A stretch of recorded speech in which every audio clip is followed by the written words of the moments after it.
I came here perhaps with an unlikely background because my college degree was in natural resources, and I spent about 7 years in land management and working in sawmills and forest management. So there was an entry-level position, or there was a position that was advertised here, and I took it, and it was an entry-level position, and there was a career path that opened up as I was here that never could have been foreseen beforehand. I mean, it was a path of positions that later on, the vice president position, those positions didn't exist when I started here at the museum. So it was an entry-level position. My first day here, I was linseed oiling the inside of a workboat. Shortly after that, I was sanding and painting the bottom of one of our other workboats, and kept doing that through the fall, and then hauling and covering. And then as time went on, the museum started to hire people to work with me as part of a crew. So I was actually the first person that was hired solely to be a ship keeper, which are the maintenance people on the boats.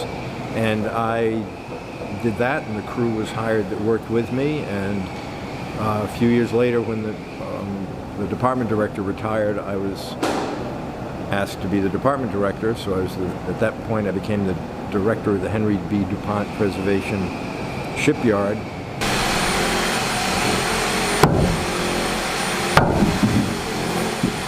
Well, certainly the highlight would be the restoration and later the voyage of the Charles W. Morgan, to be involved with that. And I think it's special because she is such a special ship. It's such a special project, and in some ways it was sort of a culmination of, I'd been working on that ship practically ever since I got here. I mean, off and on all the time, and I've been responsible for her care for a long time. So that was certainly meaningful to be involved in that from start to finish, and then to be able to sail on her on a couple of legs of the voyage was really, really very special. Well, I'd have to say it was pretty much undescribable. I mean, it was a very different people had, as people were being able to get onto different legs, there was, certain people thought, well, being on the Morgan when she first goes down the river, because she hasn't been down the river since 1941 when she came. There were some people that wanted to be on that leg. Yeah. I really wanted to be on the first leg when she left, or the first day sail when she went out of New London, because to me that was really going to be the one. And I was able to go on that one, and I was able to go on the one from New Bedford to the Cape Cod Canal, and then from the Cape Cod Canal the next day up through to Provincetown. And it was just, it's just this,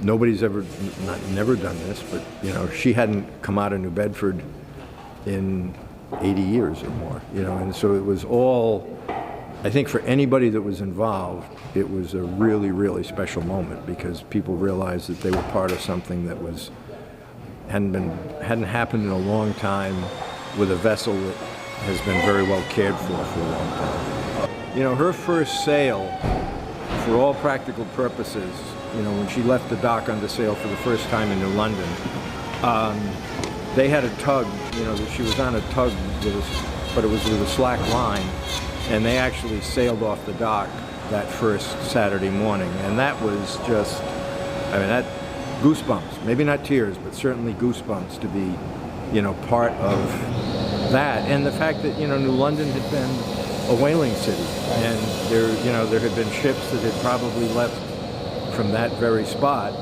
So it was, that whole thing was, wonderful, surreal, tear-inducing, pretty much all the good emotions. Being involved with the Amistad project from before there was an organization, there were several of us here that were in the original organization of Amistad America while it was still in the planning stages to have a ship. And then as it evolved and we did the ship, we stepped back from direct involvement with that organization, so that was really a great one.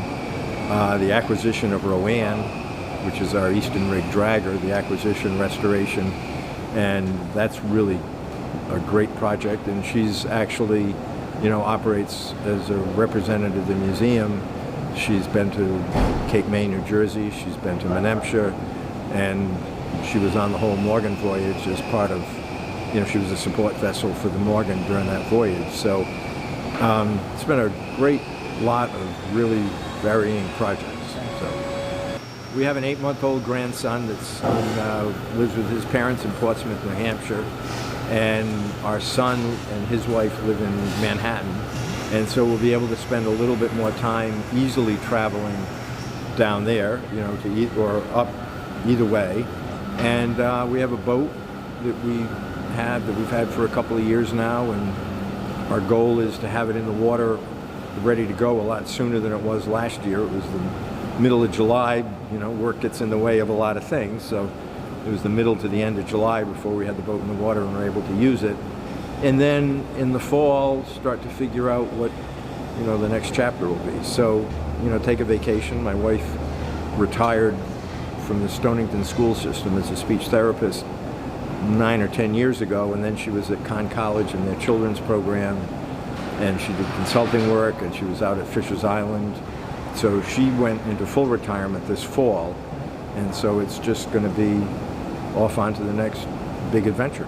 And we're really looking forward to whatever it's going to be. That's great. Oh, well, up stepped the doctor in a hurry, he did say, "Oh, my Lord, indeed I'm sorry to see you